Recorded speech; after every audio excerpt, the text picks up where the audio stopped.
Oi, galerinha, agora nós vamos falar sobre o livro de Mateus, que é o primeiro livro do Novo Testamento. Então, lá no livro de Mateus, Jesus ele fala para o centurião e ele diz: que legal, porque eu nunca vi tamanha fé em todo Israel como tenho visto com você. Porque o centurião entendeu que se Jesus dissesse, o servo dele seria curado. Então Jesus elogia a fé do centurião. Jesus também ele cura o leproso, cura a sogra de Pedro de uma febre, cura o paralítico de Cafarnaum, cura a mulher do fluxo de sangue, porque ela ouviu falar de Jesus.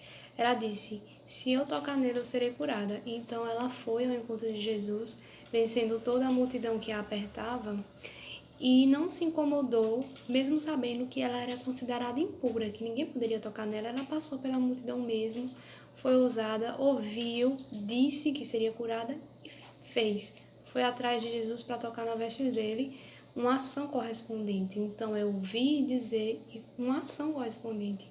E ela foi. E quando ela tocou, Jesus sentiu o poder saindo dele, a virtude saindo dele, e ela realmente foi curada. Ele cura 2 cegos e um mudo. Ele fala sobre a seara, que a seara é grande, né? Mas os agricultores são poucos, mas rogue, pois, o Senhor da seara para que mande agricultores. A cura de um homem que tinha uma das mãos mirradas e inválida, com algum tipo de definhada, com algum tipo de deficiência. Fala sobre o degolamento de João Batista. Fala da multiplicação dos pães. Haviam 5 pães e 2 peixinhos. Isso foi o suficiente para alimentar 2.000 homens, tirando as mulheres e as crianças, que eles não colocaram na conta. 2.000 homens alimentados por 5 pães e 2 peixes. Não existe lógica nisso, mas aconteceu. Sobraram ainda pães e peixes. E isso é bem incrível. E fala sobre a genealogia de Jesus também. Pronto.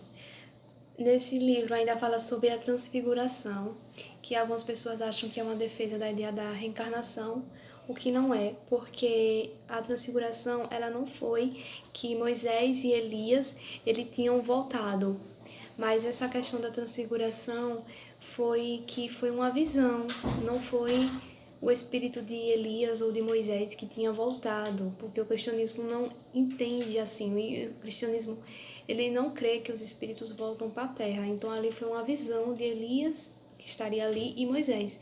Foi uma visão deles dois, não foi o espírito de Elias e Moisés que voltou.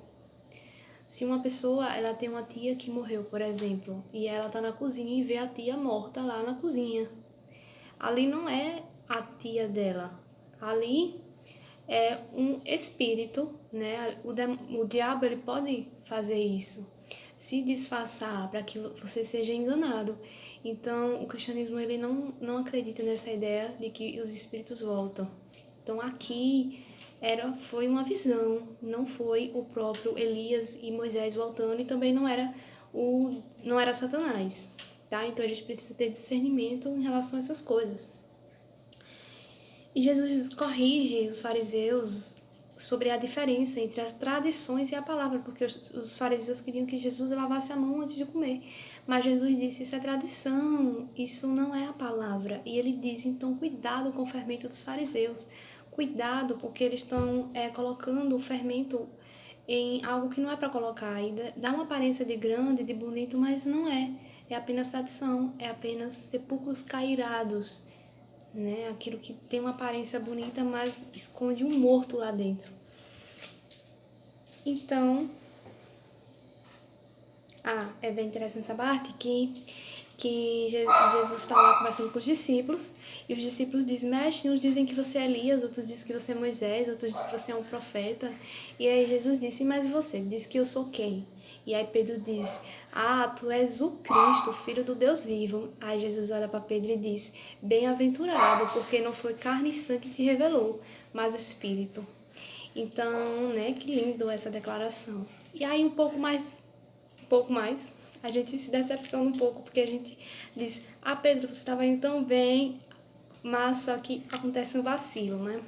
Pedro se deixa influenciar pelo próprio Satanás, porque Pedro diz, não vá para a cruz, mestre, nós não queremos que você morra, você não precisa fazer isso. Aí Jesus diz, aparta-te de mim, Satanás. O próprio Jesus chama Pedro de Satanás. Então, em um momento, Pedro é elogiado pelo mestre, bem-aventurado, e depois o próprio Jesus diz, aparta-te de mim, Satanás.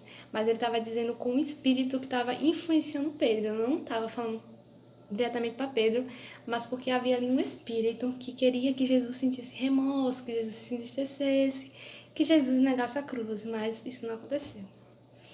Então é muito interessante o livro de Mateus. Leiam, porque isso aqui é um resumo, bem resumo mesmo de tudo, de algumas coisas, né? Mas é isso, espero que vocês tenham gostado e até o próximo vídeo.